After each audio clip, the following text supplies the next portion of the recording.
Hi everyone, Michael Britt here. Now, I'm very proud that the Psych Files podcast has been so successful. It passed the 20 million download mark. And a lot of that success is due to my episodes on how you can use proven memory strategies to remember just about anything, from memorizing terms for a test to remembering people's names at a party or a meeting. So, I put all of these episodes into one audio course. Hippos, Aliens, and Llamas quickly master the tricks to a great memory. And it's available now on avid.fm/memorymaster. All one word. Hello and welcome to the Psych Files, episode number 13, entitled Big Brother, Watch Out for Your Local Grocery Store. Okay, so today's question of the week is, does your local grocery store know more about you than you do? Now, this, actually, the topic for this was sparked by an article in MSN called 15 Ways Stores Trick You into Spending. And it reminded me of some research that I read some time ago, and it's as valid now as it is then, about this whole area of how companies examine your behavior in the store, particularly in supermarkets and other stores. I was also reminded because, I'd seen that article on MSN, and then I went to my local CVS, which I go to frequently, and I have a little CVS card. Now, of course, the CVS card does allow me to know that there are, specials, so I get a little bit of money off here. But I also get coupons, and of course, these coupons, if you examine them closely, are for products that are quite closely related to the things I already buy. So you may have already noticed that as well with other stores you may go to. And of course, if you use Amazon as often as most people do, you know that you will get recommendations based upon previous purchases. So this has really become a science. And for example, everybody knows that candy is placed near the checkouts, right? That's sort of, as one article put it, that is so last century. Everybody knows that. The milk is typically the furthest thing away from the front door. You may have noticed that. Also that the bread, which is the other common thing you go to the supermarket for, is probably nowhere near the milk. Why is that? Well, that forces you to have to go to one part of the store and pass all the other products that are for sale in order to get the one, staple, and then you have to go to the other part of the store in order to get your other staple, the milk, or the bread, and pass other things which hopefully thinks anyway, you will buy. Now, so let's just take a look at some of these things. Some of these, as I say, are not surprising.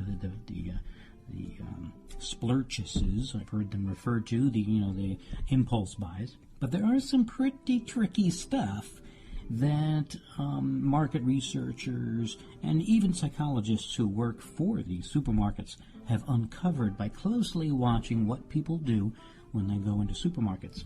Some of them might surprise you. Now, in psychology, of course, this falls in sort of the research area. In particular, what they call physical traces, right? Not unlike the kinds of physical evidence examination that goes on at a crime scene, right? In fact, forensic psychology is an area that students of psychology go into.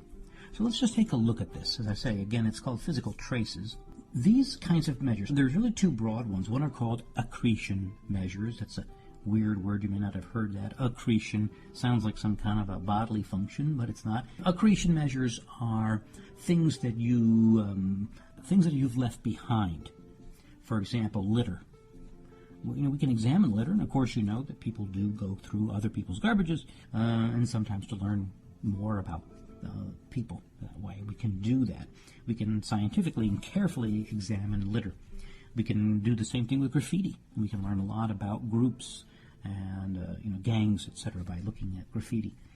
And even in the library, you can learn something about people by looking at the books. Some of the books have dust on them, right, which suggests something. That some of them have dirty pages, some of them have smudge marks, some of them have dog-eared, some are underlined. Those are what they call accretion measures, and you can really learn a lot by what people do and what they leave behind. as we get closer, though, to our main topic for today, which is the grocery shopping, probably we're looking at things like erosion measures. And these are things that have evidence that something has worn away. Now, typically, you probably have noticed that certain areas of your carpet wear away. And that, of course, tells you something about where people walk in your apartment or your house.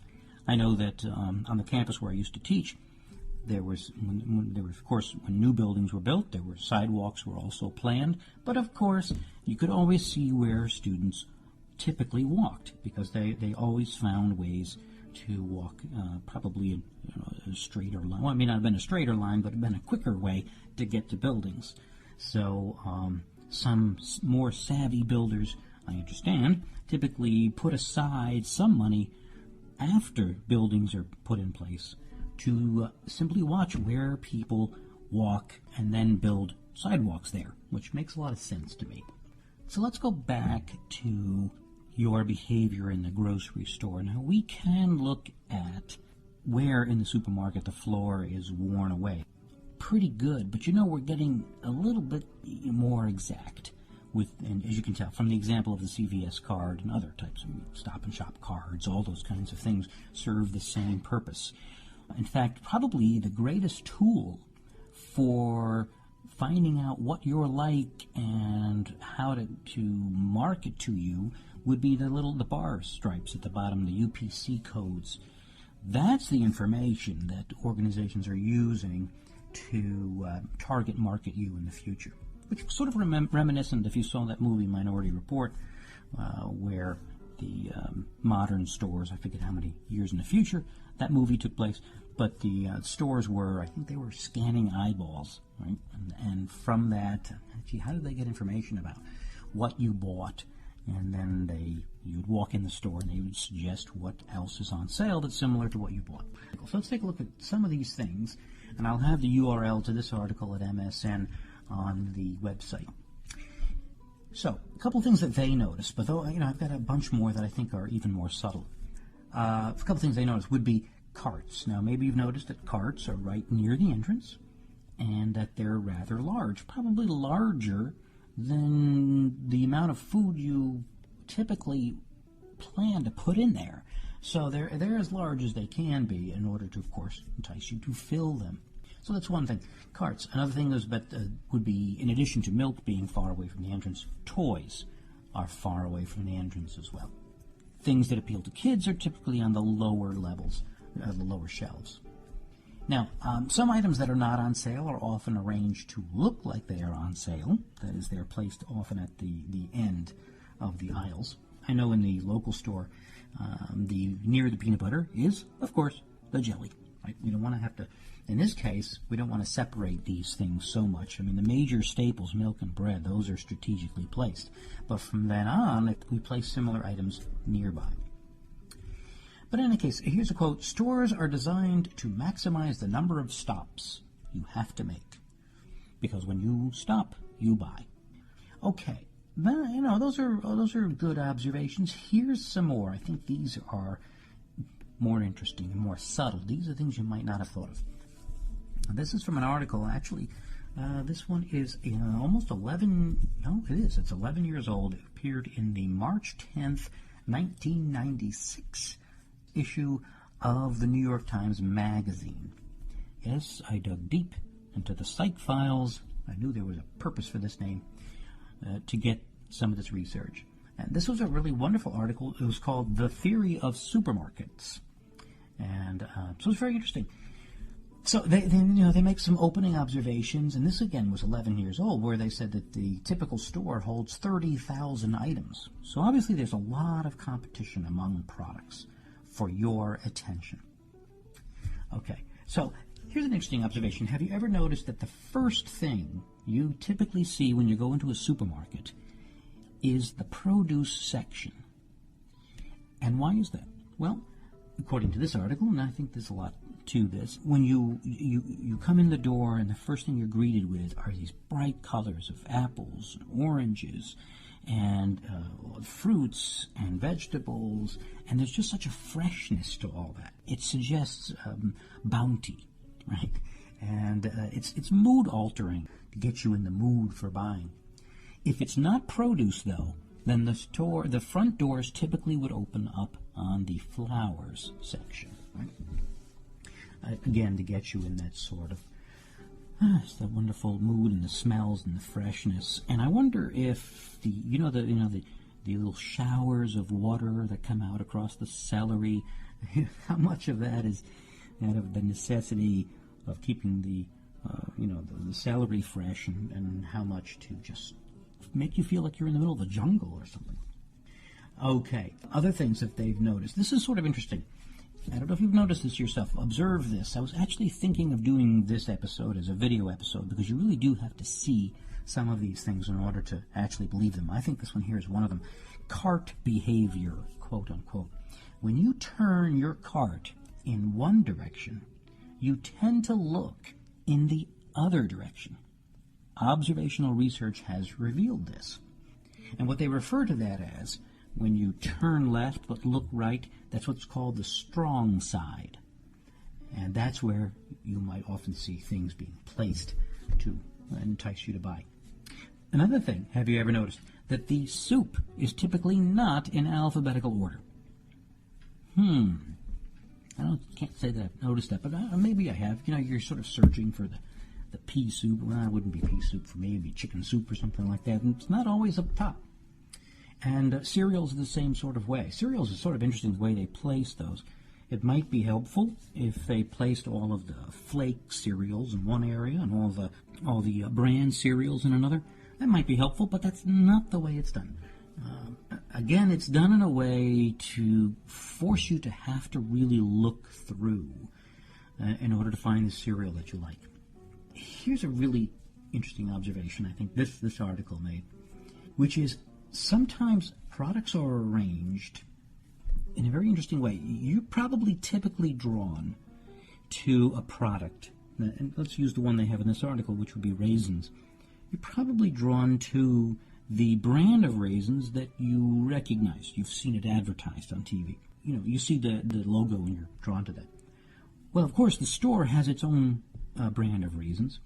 Where do they place it? Well, you know what? They tend to place it to the left of the well-known brand. Why is that?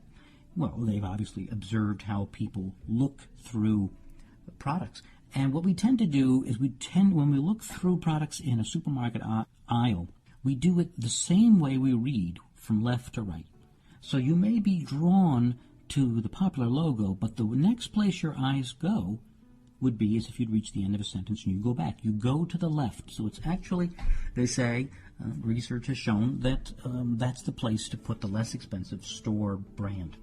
Now, the typical, let's see, I've got this average. The average eye height of a woman is 59 inches, and the average eye height of a man is 64 inches. The best viewing angle, the most typical viewing angle, is 15 degrees below that. So that's where we tend to look. So, in other words, the prime space in the supermarket shelves is 51 to 53 inches. That's where it's easiest for you to scan across. So, companies do pay extra to have their products placed at about that height. And by the way, not sure what this means, but when you look at a shelf, you stand about 4 feet away. Okay, interesting. Now, let's get to the music. Interestingly, now again, research has shown, these are published articles, okay, so there are people who produce research on this, and they have found that when you slow music down to about 60 beats a minute, then people's carts will also slow down as well. So you're more likely to see things. Of course, that's what we want you to do, right, is to slow your cart down and see as many things as you might be able to see. So all of us can picture the typical, not picture, but hear the muzak in our heads, that sort of easy listening music. And that's the sort of reason why I wanted to, so maybe do a follow-up to this episode or actually go into a few supermarkets and check some of this stuff out. But 60 beats a minute. Now, not all stores use the easy listening 60 beats per minute. If you want to convey the image that your products are upscale, then of course you play classical music in the background. And so that's so maybe you've noticed some stores where that type of music is played. Clothing stores, sort of the modern clothing stores, tend to play a little more upbeat music. And so that works, right? So that the selection of music very carefully done by the store to make sure that it gets the customer in the right mood. Let me ask you this. Is there a smell that would make the room feel larger? What smell would make a room feel larger? Well, as it turns out, cucumbers. Yes, indeed, cucumbers make rooms feel larger. What makes rooms feel smaller? This one I wouldn't have guessed, oddly enough. The smell of barbecue makes rooms feel smaller. A couple other smells. Lavender is a very relaxing smell. Might be the right smell for your store. Colors. Red tends to be the color that draws people towards them. Now, so you may see, of course, a lot of signs about sales are in red, and tables might be in red. And red, if you can imagine, draws people in. So, there you go. There's some of the research that has been done. That's what we know about you. We actually know, as you can see, a lot about you. And as I say, now with these UPC codes, we can really study your purchasing behavior and really target market you. Okay, well, I don't want to leave this episode without giving you some advice, without arming you with some tools to counteract these researchers who are watching your every move in the supermarket. So, how do you resist the temptation to buy in a grocery store? Well, the first piece of advice I'll give you is probably one you would give yourself, probably one you've heard before, which is use a list. And I have to admit I often don't, but I do think it's a darn good advice. The other one, don't come hungry. Right? Maybe you've heard that one before. Other advice, don't use a shopping cart unless you absolutely need to. Which, I actually try to follow that, and then I end up with more things that I can handle.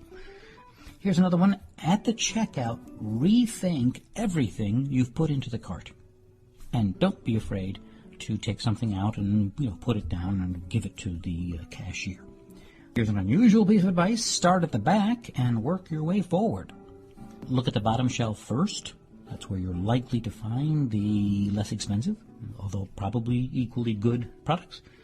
Carry a calculator. The idea there is that because comparing packages is, so difficult.